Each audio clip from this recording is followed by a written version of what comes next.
Welcome. Today in front of me Realme GT 2 Pro, and I'll show you how to find and manage sound settings on this device.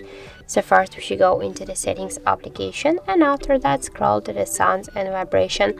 Here the first section we got with the don't disturb mode. We can turn it on, turn it off, set it start on the end time.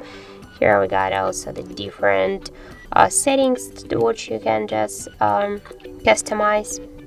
Also we got here sound mode, vibration and silent mode. We can switch them.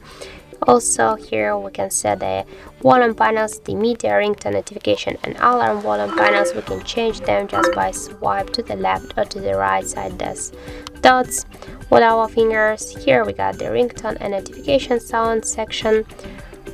Just we can change the notification as tone or the ringtone. And here we can set the vibration on ring, change the vibration intensity on ring or in notification vibration. Here we got also the haptics and tones. We can activate a turn off system haptics to change the intensity by the same way. And here we can also activate a turn on the dial buttons, the screen lock unlock sound, the screenshot deletion sound, the fingerprint animation sound and touch sounds. And we can turn off all of this option by click once on each of the switcher and to turn it on or to turn it off by the same way. And also here we got the Dolby Atoms. We can turn it on or turn it off. And in the advanced settings we got also volume button function, so we can switch the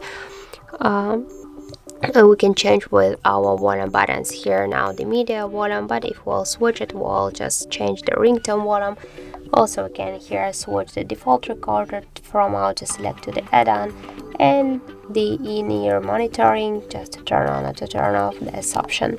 So that's it. Thank you for watching, and if you find this video helpful, don't forget to leave a like, comment and to subscribe our channel.